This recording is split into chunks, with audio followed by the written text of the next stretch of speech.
Alright, so this is day 17, my recap video from Advent of Code of last year. Day 17 was among the hardest problems of this season.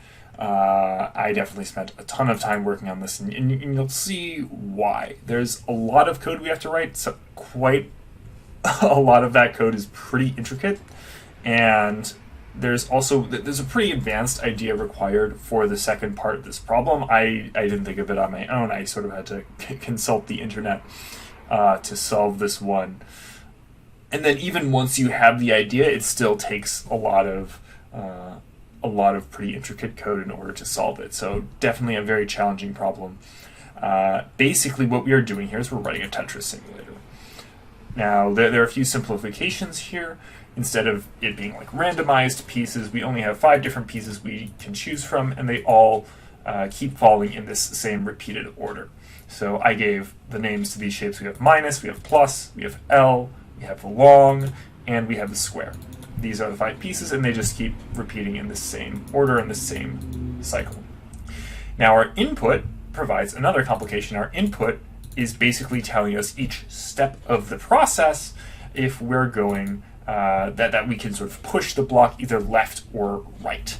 And we always consume the direction here, but in a lot of cases, we don't actually change the block's position because the cavern that we're sort of dropping these blocks into is only 7 units wide.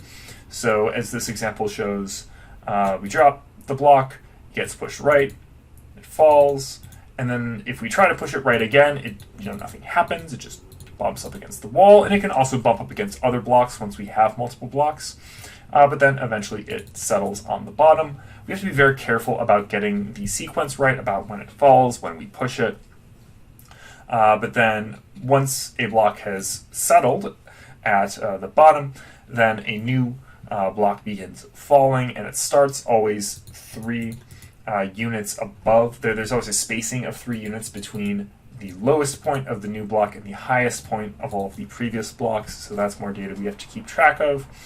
But eventually, all of these blocks just keep falling, and what we want to know, I think, so for the first part, we'll run, 2022 iterations, or rather, we will process 2022 rocks or blocks, and we want to know how many units tall we get to. That is the problem we're trying to solve. In part 2, what's going to happen is that we're going to have the elephants will insist, we're in a cavern with a bunch of elephants, that's the story of the problem, and the elephants will insist that we have to know the answer to the same question, how tall is the tower, after 1 trillion iterations. So that's the challenge part. We'll get there when we get there. But first, let's start out by looking at some of the code for our simulator, for just the first part, the Tetris simulator. So parsing the input is easy. We just have a bunch of left and right characters. In fact, I can open this file. 17 input. So it's just a bunch of these characters, left and right characters. And so we're parsing those into either this data type. It's either push left or push right. That part's easy, no real problem. Now we also want a block type, so these are the 5 different categories of blocks I pointed out earlier, and a block itself, we keep in mind its type, but also its leftmost position and its lowest position. So sometimes that can be a little bit odd. We can think about, for instance, the plus sign. When we keep track of its leftmost position, that means this guy, and its bottom position is this guy. So, the intersection of those is not actually part of the block in the case of plus, but they're just all these different cases that we'll have to handle as we apply these different functions. Now, we're going to skip down here. What we're basically doing is a bunch of different state functions. So we have a Tetris state. This is the state of our game simulator at the current moment. So we have a current block, so the block that's actually falling. We have a whole set of every occupied coordinate that we've seen so far. We want to keep track of the maximum height that we've seen at this point. That'll be important for our answer. It will also be important for determining where the new block spawns. And then We want the list of shapes as we are going to encounter them. And infinite lists are actually really nice here, both for the shapes and for the directions as we encounter them, because we cycle through both of those lists. So we'll just use the cycle function to create infinite lists, so we can keep doing that. Really useful. We're limiting the number of steps that we're actually running through, so we have the steps remaining field. We'll also can keep track of the steps run. I did that for debugging purposes. I think these two fields were things I did for debugging or a different approach. I don't think I actually used them, but we'll see some references. I also have an array that tells us the maximum height in each of the different 7 columns. That's... I forget if I ended up using that in my solution, because it was helpful for one idea, but I don't remember if I used it. We'll see. This is very exciting, going back to code that I wrote a month ago. Now we also have the height differences. Why am I storing the height differences? So between each block falling, we're going to store the difference in height. We're going to store how much height we gained. Why are we doing this? Well, we'll get to that in part 2. It's not obvious in part 1, but we'll get there. So I think somewhere I define the initial Tetris state. I forget where I did that. Okay, so we can sort of initialize this. We make a cycle out of the list of blocks, except we peel off the first shape and we assign its initial position. We take all of our directions, except we create a cycle out of them. We take in the total number of steps, and then we just have all of these, sort of constant elements. That's our initial state. I put that right in the middle of my code for whatever reason. But now when we run Tetris, what are we going to do? So run Tetris. What this does is first we look at the number of steps that are remaining in our state. And if we're down to 0, then we will return the maximum height. This function returns the maximum height because that's the only value we're ultimately interested in. Now, well, we can also do, if we do run state, we'll also have the final Tetris state, and that will come into play in part 2, certainly. But now, what do we do? So these 4 functions, and this is a really good showcase of the state monad. These 4 functions all tell us different steps of processing a single block. So fall block is a stateful action that encapsulates, okay, what happens? We have this block starting at a position, and then it falls, it eventually settles down, and then we're done. Our state is updated for however far that block has fallen. Then we generate a new block. This is another stateful update because we're changing, our current block, and we're changing, the list of shapes. And we want to decrement the steps. That's a stateful action, but a very simple one. We're just going to change these numbers, and then we recursively run Tetris again. So I'll actually start with these 2 functions before we get to fall block. Decrement steps is going to be, a very simple state function. We use modify, and we just subtract 1 from states remaining. We add 1 to steps run. That part's easy. When we generate the next block, we have to get on all of the different shapes that are in our Tetris state, and we'll peel the next one off. We'll also get, I think, this is using the counter, but I don't really care about the counter. We also have to get the current maximum height so that we can set the new block to have a height that is above the current maximum height, and it's always going to have its far left position has the coordinate 2. And then we just update, so the shapes takes on rest shapes, the current block is our new block, and that's what happens when we generate a new block. So that accounts for these 2 steps in the process. This is our recursive step. So now let's jump into fall block. So this is a stateful action that determines how a single block starts at a position above everything and then eventually drops into its position. So fall block. I didn't write my code in the right order, but okay, so we come down here. So the first thing we do when we're in any state of following the block is we say, okay, push block. So pushing the block pushes it one way or the other. So, or I guess I should specify that one call to this function is going to process effectively one level of falling, we'll see that it's recursive in the sense that, okay, if there's more room for it to fall, then we'll come back. But one iteration through this function only drops the block 1 unit. But so for the first stage of that, we push it once. So let's look at push block. Push block, we get our next direction. Eventually, we will replace our directions with the rest of the directions because we're consuming that value. And then, again, direction counter, we don't care. But then we take another stateful action depending on which direction we pulled out. We either push left or we push right. And these functions are going to look pretty similar. But what happens is we get the current block. We look at all of the occupied squares. And, we might move the block so that its left position is, the previous left position minus 1. And then modify our state so that the current block becomes a new block. So we don't want to move it if it's going to hit the wall. So if its left position is less than or equal to 0, nothing happens. Now, we also have to check that it's going to hit another block.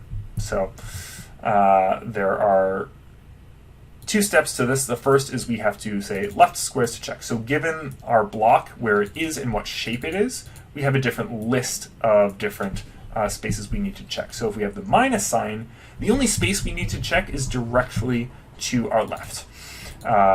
So we take its left position and then its lowest position. That's the only square we have to check to see if we can move it left. With some of the others, it gets a little more complicated. So for the square piece, obviously we have 2 different positions we need to check. For the long piece, we actually have 4 different positions we need to check to see if we can move it left or not. Then we just want to ask ourselves, okay, are any of those spaces in the occupied map or the occupied set that we just pulled out? So that's all that's happening here. We say not any hash set.member occupied given these left squares to check. So that gives us this value, and this determines, okay, are we going to push it or not? So the only thing that's a little different here is the logic for checking if it hits the wall, because we don't store the right position on our block. We can just derive that based on the shape. So, for example, on the square, if the left position is greater than or equal to 5, this means it's going to hit the wall because its right position is 6 and the wall is 7. With the minus, though, we check if left position is greater than or equal to 3, because if the left is 3, then the other columns that are occupied are 3, 4, 5, and 6. And so we can't push it right. Then the rest of this logic is basically the same, just mirror image. So that's how we push our block left and right. A lot of lines of code, but it's not that complicated once you wrap your mind around it. And so after we push the block, then we have to drop the block. So first we ask, can we drop the block? So we get our current block, and we look at all the occupied squares. And now we kind of do the same game we played where we look to the left and we look to the right. Now we have to take our shapes and ask, okay, what are the different squares below our falling block? And again, we want to just see, are all of those squares clear if we check our occupied grid. Now, if we can drop the block, what do we do?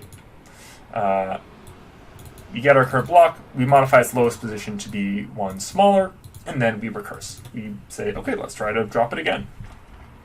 Otherwise, we're going to settle the block. This is the last stage in our stateful process. And settling, this is a longer function. This is like 30 lines. So settling says, okay, we have found the final position for this block. We're going to do a few different things. So we have to get all the occupied squares because we need to update that set of occupied squares with the block's final resting place. And so, we get all the squares of the block. Again, case statement based on the shape of the block. Nothing too complicated there. And what do we do? So we say newly occupied, we do hash set insert over all these new squares. Now we have to recalculate the max. So we have to get the current maximum height, and then we have to look at all our new squares and find out, okay, what's the maximum between our current max and all of these sort of, I guess, y coordinates, if I'm calling them. They're sort of rows, if we think of it in that way. So we get our new maximum. Now we also are updating the max heights Again, I didn't end up using this field, I don't think, so I'm not going to dwell too much. It's an array, and we have to update the arrays. But ultimately, this culminates with a modify statement. We update the max heights, we update the occupied squares, so on and so forth. That's how we settle a block, and that's pretty much it. So to run this with only like 2,000 iterations, that doesn't take too long. So this is enough to get our answer for day 17. Our height ends up, the sample is like 3068, and for my code it's actually 3085. It's actually not a huge difference in either case. Now for part 2, we want the maximum height after 1 trillion iterations. Now we can't actually run 1 trillion iterations on our machine. That would take too long. So even if you were to implement this like perfectly and have this like O of 1 time update for dropping a block into your thing without having to check all the occupied squares, because definitely there's some optimizations here. Like at a certain point you can garbage collect your occupied squares hash set because the ones further down aren't going to matter. That kind of optimization is not going to save you in part 2 because there's just no way you can run 1 trillion iterations. So what is the secret to this? And the secret is that eventually you will reach a point where it starts to repeat itself. The pattern starts to repeat itself. Because remember, we're cycling through blocks, we're cycling through our directions. I sort of thought of this idea before seeking additional guidance to like use cycles, but I had the rather naive assumption that basically what would happen is that we would reach something that is identical effectively to the start state. That is, we would reach something where the initial block is the same block we've wrapped around back to dropping our minus sign, and our directions have wrapped around to the beginning of their set, and we would have just a flat surface effectively. I was really thinking that might happen. I had a bunch of code that would sort of check for this condition, say, okay, now we've reached the beginning again, and we can sort of reset. But that doesn't actually happen. What happens is that it will cycle on just a completely arbitrary configuration. Its stable state has nothing to do with the start state. So what you have to do, you could find this cycle by storing the height differences. So the way that the height changes from each step to each step. And then we have to deploy a cycle detection algorithm. And this is my find cycle function. This is really tricky. And so if you've ever had an interview and they asked you, okay, how do you find a cycle in a linked list? The way you do this is with what's called the Tortoise and Hair algorithm. You have 2 different pointers into your linked list, and you want to advance one of those pointers. You want to advance the tortoise, the slow one, by 1 each time, and then the hare you advance by 2 each time. And in doing this, you'll eventually be able to find some sort of cycle. But it's actually kind of hard to implement this in this specific scenario. So the input for this, to remember where, so we're taking an array as an input. So this array is just all of our height differences. So at the start of this, part 2, we execute the state. You have to execute it for long enough that you will probably find the cycle. I chose 100,000 iterations, which turns out to be long enough. But still, while still being quick enough that you can just sort of run it without it taking too long. You get the differences, and I turn them into an array. And then I pass that array of differences to the find cycle function. Let's look at Tortoise Hair. So what Tortoise Hair does is we have a starting index and a starting value, and we have 2 indices that are, okay, what's a pointer, a current index of the tortoise pointer, and what's the current index of the hare pointer. And so if the hare has surpassed the end of this array, or the end index of this array, and so end comes from here. So we have the bounds of our array, we have start and end, and if the hare pointer is past the end, then there is no possible cycle here. Now let me look at this case. So if hare minus tortoise is greater than 4. So I did want to exclude cases where the tortoise and the hare were right next to each other. I think that was causing some problems where it would try to find a cycle and it wouldn't really be a long enough cycle. So I just set this arbitrary value of 4 for a minimum spacing.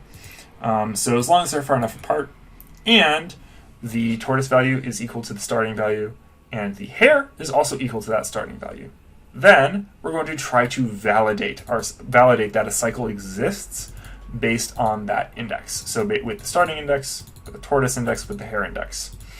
And if that works, then we'll return a just value. We have a successful solution. Otherwise, we're going to recurse with our tortoise increasing by 1 and our hare increasing by 2. Now, if those conditions aren't met, this is also a recursive case. Same kind of recursive case. We increase tortoise by 1 and hare by 2. So what does this validation look like? Well, validation, I want to say, okay, wait a minute, we found 2 equal values, but are they really equal? Does this really constitute a cycle? So we want to start from the first index and start from the second index, and we want to go all the way until we validated that, yes, this is in fact a cycle. So I actually kept track of 3 indices. I forget. I think with 2 indices I got some false cycles, but with 3 it worked out.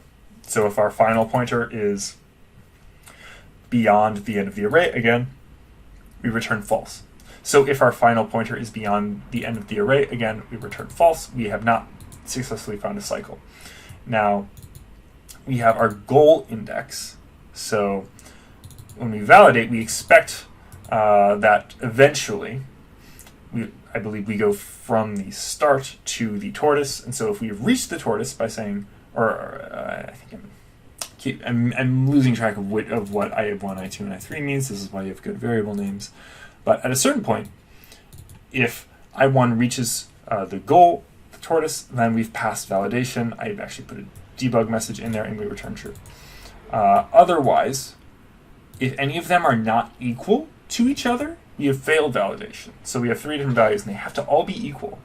Now, if we haven't reached the goal yet, but they are equal, then we're going to keep trying to validate. So we do recursively, we add 1 to each of these indices with the same goal. And that's how we validate. Now, suppose that we can find a cycle. So if this returns a just value, then we have found a cycle. Now, just R, return just R. Otherwise, so we find cycle tail. If we haven't found it otherwise, we return this. What do we do once we've found our cycle? We're still not done. We still got some more work to do. So supposing that we find a cycle, we have the start index, the cycle length. We also want to store the sum of the cycle. I glossed over that. But that's actually very important, that the third return value here, the third return value is the sum of the values in the array from the tortoise to the hare. So we add everything together because that tells us the total value of the cycle. Because what we're going to do is we're going to count how many times the cycle arises. So we have to get the starting index of the cycle. And let's look at this line. We have before the cycle, we have all the different cycles that occur, and then we have the end after sort of the last cycle, but because at the very end it doesn't do a full cycle. So that's our third stage. And so we have to keep track of the number of integers that occur, or the integer value for the number of, for the height at each of these stages. So I think we're just doing, we're doing a quotient and remainder with, 1 trillion minus the start index. We divide that by the cycle length. This tells us the number of times that the cycle occurred, num cycles, and the number of remaining steps that occur after it. So what happens there? Okay. So we get the cycle numbers, and we look at all the differences we've calculated, and we drop everything before that. So prev sums. Okay, prev sums. Let's start there, because this tells us the sum of the diffs up until the start of the cycles. So that part's pretty easy. So we use that value here. The remaining height addition comes from, it's the same thing but on the end. So we take away from integral remaining steps of cycles, and we take the sum of that. So that's the remaining height, or the remaining height, and then the sum of the cycle. That value is returned from our function, and we take that, we multiply by the number of cycles, and that gives us our final height, and we're done. This was a very exhausting problem. I imagine it was hard to keep track of this, but we do get values, and we get very, very, very large values, so like 1.5 trillion, roughly speaking. So that is all for day 17. Make sure to hit the subscribe button on this YouTube channel and subscribe to the Monday Morning Haskell mailing list if you like this content. We'll have more of these videos in the coming weeks for all of the rest of the days of Advent of Code.